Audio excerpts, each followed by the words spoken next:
বিসমিল্লাহির রহমানির রহিম। আসসালামু আলাইকুম। আমার প্রিয় পঞ্চম শ্রেণীর শিক্ষার্থী বন্ধুরা, কেমন আছো তোমরা সবাই? আমি আশা করছি তোমরা সবাই অনেক অনেক ভালো আছো এবং নিরাপদেই বাড়িতে আছো। আমি ইনশাআল্লাহ তোমাদের দোয়া ভালো আছি। প্রিয় শিক্ষার্থী বন্ধুরা, আজ এই মুহূর্তে আমি তোমাদের সাথে আছি তোমাদের পঞ্চম শ্রেণীর ইসলাম ও নৈতিক শিক্ষা বিষয়টি থেকে অধ্যায় 5 একটি নতুন পাঠ নিয়ে। এই মুহূর্তে তোমরা যারা আমার সাথে আছো এবং আমার যে শুভাকাঙ্ক্ষীগণ আছেন, যারা ক্লাস উপভোগ করছেন, সকলকেই আমি প্রথমবারের মতো আমার পক্ষ থেকে স্বাগত জানাচ্ছি পিইসিই অনলাইন স্কুলের পক্ষ থেকে। আমি মোহাম্মদ মনির হোসেন, সহকারী শিক্ষক, ভাগ্য কারবারিপাড়া সরকারি প্রাথমিক বিদ্যালয়, মাটিরাঙ্গা, খাগড়াছড়ি থেকে। প্রিয় শিক্ষার্থী বন্ধুরা, এই পেজে আমি প্রথমবারের মতো আজকে এসেছি তোমাদের সাথে ক্লাস নিয়ে। প্রিয় শিক্ষার্থী বন্ধুরা, তোমরা সবাই তোমাদের ইসলাম ও নৈতিক শিক্ষা বইটি এবং সাথে খাতা কলম নিয়ে পড়ার টেবিলে বসে পড়ো এবং সাথে সাথে গুরুত্বপূর্ণ বিষয়গুলো একটু নোট করে নেবে। শুধু পরীক্ষার জন্যই নয়, ইসলাম ও নৈতিক শিক্ষা বিষয়টি আমাদের ধর্মীয় সম্পর্কিত এবং আমরা আমাদের জীবন চলার পথে আমাদের এই বিষয়টি খুবই গুরুত্বপূর্ণ বিষয়। আখিরাতের জন্য এবং এই দুনিয়ার জন্য বিভিন্ন বিধিবিধান নিয়ম কানুন আমরা ইসলামিক দৃষ্টিতেই আমরা নিতে হবে, মানতে হবে, লালন করতে হবে। তো প্রিয় শিক্ষার্থীরা, আমরা পাঠে যাওয়ার আগে, যেহেতু এটি আমার প্রথম ক্লাস এই পিইসিই অনলাইন স্কুলে, তো আমি তোমাদের সাথে একটি গজল গাইব। গজলের পরে আমরা আমাদের পাঠে চলে যাব। তোমরা সবাই আশা করি আমার সাথেই থাকবে। তাহলে শুরু করা যাক। ত্রিভুবনের প্রিয় মুহাম্মদ এলো রে দুনিয়ায়, আয় রে সাগর আকাশ বাতাস দেখবি যদি আয়, আয় রে সাগর আকাশ বাতাস দেখবি যদি আয়। ত্রিভুবনের প্রিয় মুহাম্মদ এলো রে দুনিয়ায়,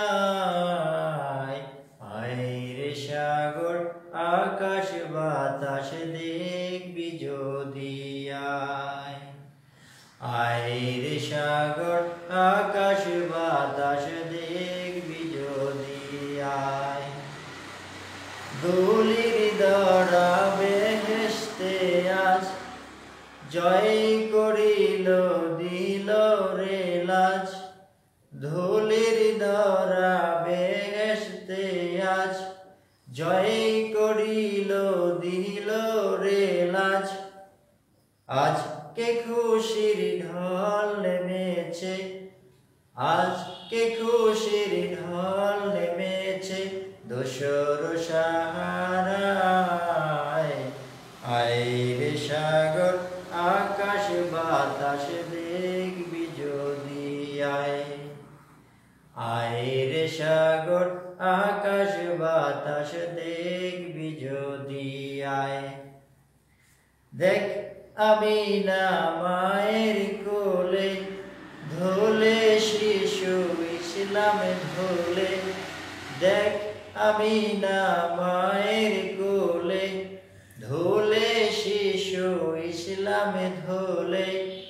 কচি মুখে শাহাদাতের, কচি মুখে শাহাদাতের বাণী যে সে শোনায়, আয় রে সাগর আকাশ বাতাস দেখবি যদি আয়, আয় রে সাগর আকাশ বাতাস দেখবি যদি আয়। ধন্যবাদ প্রিয় শিক্ষার্থীরা।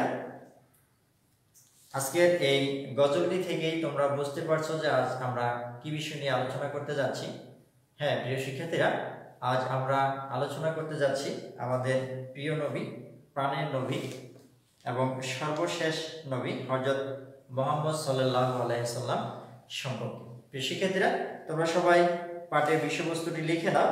মহানবী সাল্লাল্লাহু আলাইহি সাল্লামের জন্ম ও পরিচয় এবং সেই সময়ে আরবের যে অবস্থা ছিল, আমরা এই বিষয়গুলো নিয়ে আজ আলোচনা করতে যাচ্ছি। তোমরা সবাই লিখে নাও। মহানবী সাল্লাল্লাহু আলাইহি সাল্লামের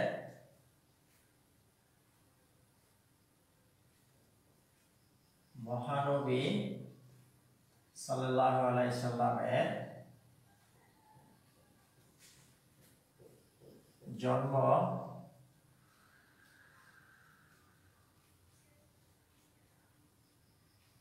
ও পরিচয় এবং আরবের অবস্থা।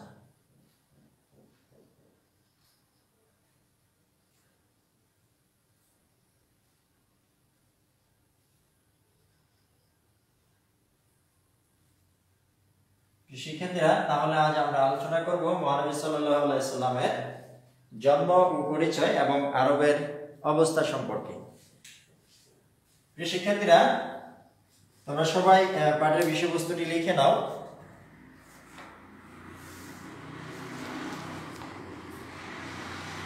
আমরা ইতিহাস থেকে জেনেছি যে যুগ যুগ ধরে আমাদের এই পৃথিবীতে বিভিন্ন সময় বিভিন্ন ধরনের সমাজ ব্যবস্থা পরিচালিত হয়। তো আমাদের হিদায়াতের জন্য, আমাদের আলোর পথ দেখানোর জন্য দিশারি হিসেবে আল্লাহ পাক অনেক নবী রাসূলগণ পাঠিয়েছেন। তার মধ্যে আমাদের প্রিয় নবী হযরত মুহাম্মদ সাল্লাল্লাহু আলাইহি সাল্লাম একজন এবং সর্বশ্রেষ্ঠ নবী। প্রিয় শিক্ষার্থীরা, প্রথমে আমরা মহানবী হযরত মুহাম্মদ সাল্লাল্লাহু আলাইহি সাল্লামের জন্ম পরিচয়টা দেখে নিব। তার জন্য আমি একটি চার্ট নিয়ে এসেছি। দেখলে তোমরা সহজে বুঝতে পারবে।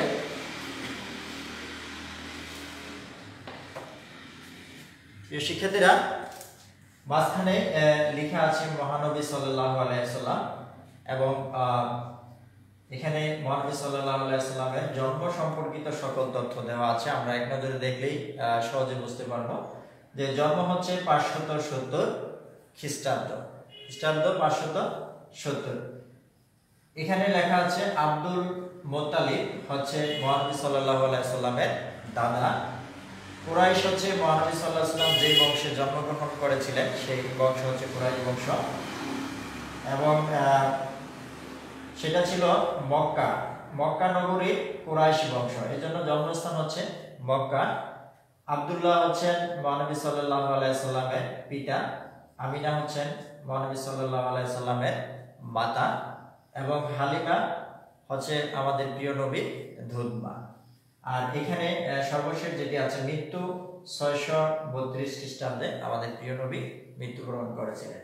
প্রিয় শিক্ষার্থীরা, তাহলে আমরা এই তথ্যটি থেকে জেনে নিলাম যে আমাদের প্রিয় নবী, আমাদের প্রাণের নবী, সর্বশেষ নবী এবং শ্রেষ্ঠ নবী হযরত মুহাম্মদ সাল্লাল্লাহু আলাইহি ওয়াসাল্লামের জন্ম, বংশ, পিতার নাম, মাতার নাম, দাদার নাম, কোন বংশে জন্মগ্রহণ করেছিলেন, কোন দেশে জন্মগ্রহণ করেছিলেন, এই তথ্যটি আমরা জেনে নিলাম। তো তোমাদের এই বিশ্ব পরিচয় যে বইটি রয়েছে পৃষ্ঠা নাম্বার 104 নাম্বার পৃষ্ঠা যদি তোমরা দেখো, এই তথ্যগুলো এখানে দেওয়া আছে। আমরা দেখি তাহলে, চলো তোমাদের বইতে কি আছে দেখি। মহানবী হযরত মুহাম্মদ সাল্লাল্লাহু আলাইহি সাল্লাম 570 খ্রিস্টাব্দের 20 এপ্রিল এবং রবিউল আউয়াল মাসের 12 তারিখে সোমবার মক্কার বিখ্যাত কুরাইশ বংশে জন্মগ্রহণ করেন। আমরা গতকালকে দেশের বিভিন্ন স্থানে মহানবী সাল্লাল্লাহু আলাইহি সাল্লামের জন্ম এবং আগমন উপলক্ষে যেই র্যালি বেরিয়েছে আমরা দেখেছি। আমরা নিজেরা দোয়া করেছি, নামাজ পড়েছি। তো এই হচ্ছে কি রবিউল আউয়াল মাস, যেটা এখন চলছে। তো প্রিয় শিক্ষার্থীরা, এমন দিনে আমরা পাঠটি পেয়েছি, এই জন্য খুব ভালো লাগছে। যে তাহলে দেখা যাচ্ছে যে কুরাইশ বংশে জন্মগ্রহণ করেন। তার পিতার নাম আব্দুল্লাহ, মাতার নাম আমিনা, আমরা দেখেছি একটু আগে। তার দাদার নাম ছিল আব্দুল মুত্তালিব, তাও আমাদের এখানে আছে। জন্মের পর তার নাম রাখা হয় মোহাম্মদ এবং আহমদ। জন্মের পর তার নাম রাখা হয়েছিল মোহাম্মদ এবং আহমদ। তার জন্মের পূর্বে পিতা আব্দুল্লাহ মারা যান। তার পিতা আব্দুল্লাহ তার জন্মের পূর্বেই মারা গিয়েছিলেন। প্রিয় শিক্ষার্থীরা, এখন আমরা দেখব যে আরবের কি অবস্থা ছিল। মহানবী হযরত মুহাম্মদ সাল্লাল্লাহু আলাইহি সাল্লাম যখন জন্মগ্রহণ করেছিলেন তখন ওই সময়টায় আরবের যে পরিস্থিতি, সেই পরিস্থিতিটা আমরা এখন জেনে নিব যে কেমন ছিল। মহানবী সাল্লাল্লাহু আলাইহি সাল্লামের জন্মের সময় আরবের লোকেরা নানা পাপাচার, অন্যায়, অত্যাচার, জুলুম, ডাকাতি, মিথ্যা কথা বলা, নাফরমানি, কুফরি, শিরক ইত্যাদি কাজে লিপ্ত ছিল। এরা মারামারি, কাটাকাটি, ঝগড়া, পেশাদ, যুদ্ধ বিগ্রহ, চুরি, ডাকাতি, হত্যা, লুণ্ঠন, মদ, জুয়া অর্থাৎ ইত্যাদি নিয়েই তারা মেতেছিল। খারাপ ধরনের যত কাজ ছিল তারা এই ধরনের কাজে লিপ্ত ছিল। এক আল্লাহকে ভুলে তারা নানা দেবদেবীর মূর্তি বানিয়ে পূজা করত। তারা কি করত? দেবদেবীর পূজা করছিল, আল্লাহকে তারা ভুলে গিয়েছিল। পবিত্র কাবা তারা মূর্তিতে ভরে রেখেছিল। কাবা ঘরকে সারা কি করেছিল? মূর্তি দিয়ে ভরে রেখেছিল। কাবা প্রাঙ্গণে তারা 360টি মূর্তি স্থাপন করেছিল। কাবার যে আঙ্গিনা ছিল, যে প্রাঙ্গণের স্থান ছিল, সেখানে তারা কতটি মূর্তি? 360টি মূর্তি। 360টি মূর্তি দিয়ে এরা এই প্রাঙ্গণকে ভরে রেখেছিল, পুড়িয়ে রেখেছিল। তখন বাজারে পণ্যর মতো মানুষ বেচা কেনা হতো। তখন বাজারে কি করতো? এখন যেভাবে পণ্য বিক্রি করা হচ্ছে সেভাবে মানুষ বিক্রি হতো, বেচাকিনি করা হতো। মনিকরা দাস দাসীদের প্রতি অমানবিক নির্যাতন করত। এবং এই যে যারা আমরা বলি যে বাড়িতে কাজ করে কাজের বুয়া খালা বা যাই বলি, তাদের প্রতি এত খারাপ ব্যবহার করত, খুব অমানবিক নির্যাতন চালাতো। পরিবারে ও সমাজে নারীদের কোনো মান সম্মান ছিল না। পরিবার বা সমাজ কোথাও নারীদের কোনো মান সম্মান ছিল না, অধিকার ছিল না।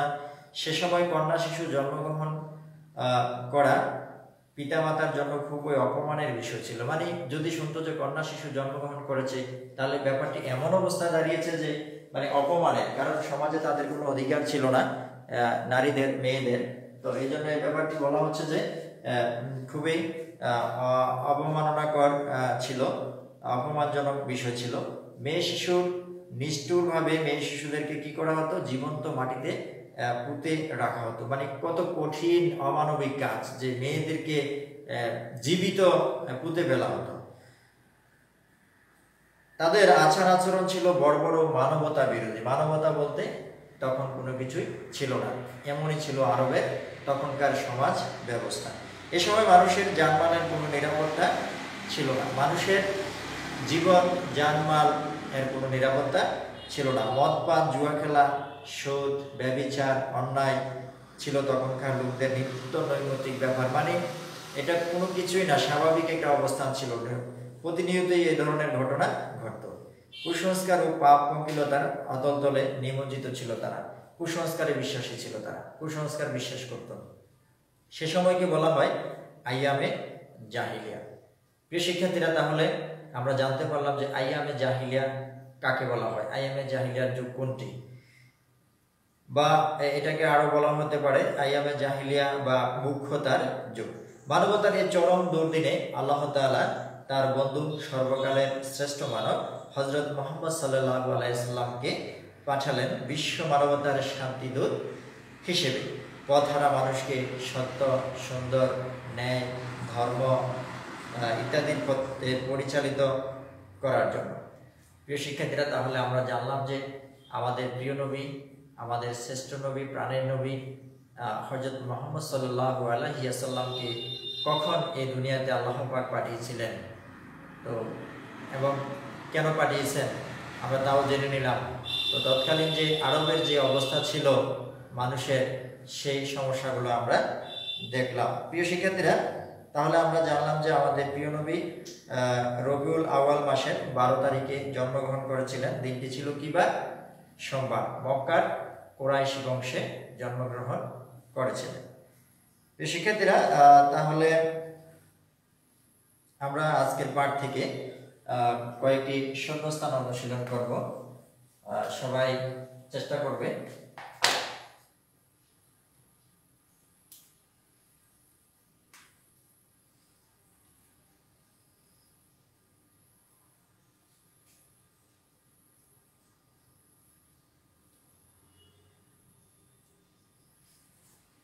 আমরা যে বিষয়টি আলোচনা করেছি সেখান থেকে আমরা নিব।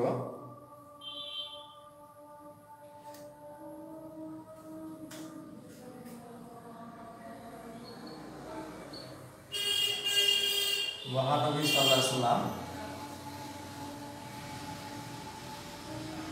মক্কার দেশ বংশে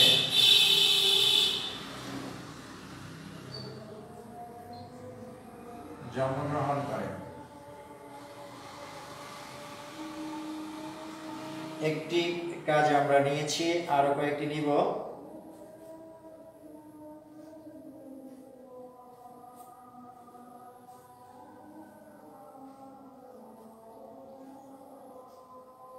আরবের লোকেরা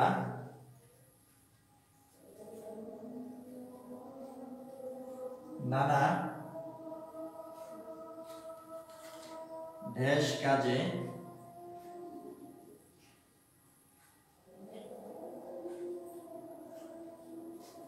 লিপ্ত ছিলেন। আমরা আরো একটি শূন্যস্থান নিব।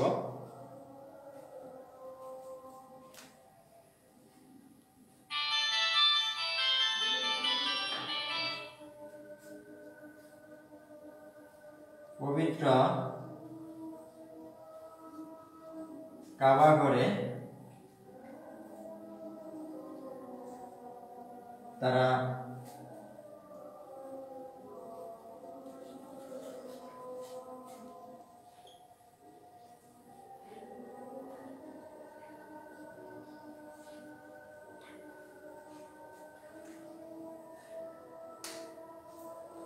শিক্ষার্থীরা, তাহলে আমরা এখানে কতটি শূন্যস্থান নিয়েছি?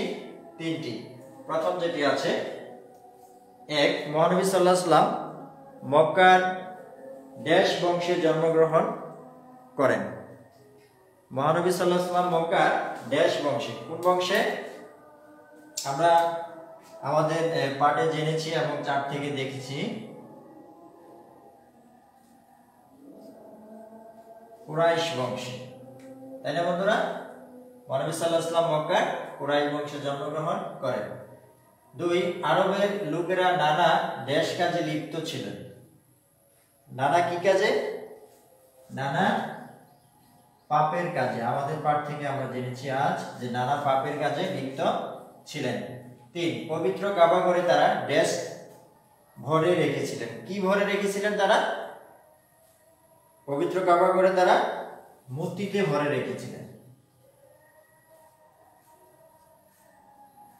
পবিত্র কাবা ঘরে তারা মূর্তিতে ভরে রেখেছিলেন। শিক্ষার্থীরা, তাহলে আমরা জেনে নিলাম আজকে পাঠ থেকে অনেক কিছু। তার মধ্যে কয়েকটি কাজ আমরা করেছি। মহানবী সাল্লাল্লাহু আলাইহি ওয়াসাল্লাম মক্কার কুরাইশ বংশে জন্মগ্রহণ করেন। 2, আরবের লোকেরা নানা পাপের কাজে লিপ্ত ছিলেন। পবিত্র কাবা ঘরে তারা মূর্তিতে ভরে রেখেছেন। প্রিয় শিক্ষার্থীরা, আমাদের আজকের পাঠ থেকে তোমাদেরকে আমি ছোট একটি কাজ দিব। সেটি হবে বাড়ির কাজ।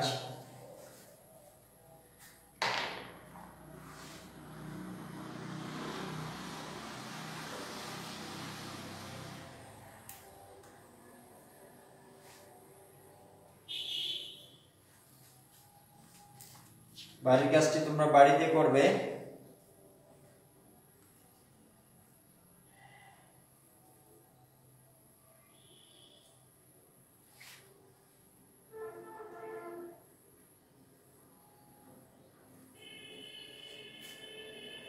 বাড়ির কাজ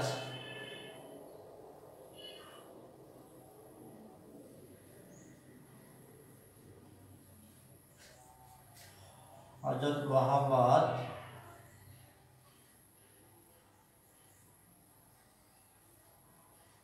সাল্লাল্লাহু আলাইহি সাল্লামের সময়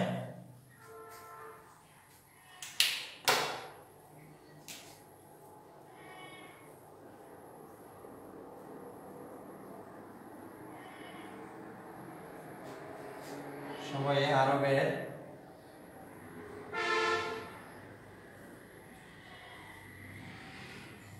অবস্থা সম্পর্কে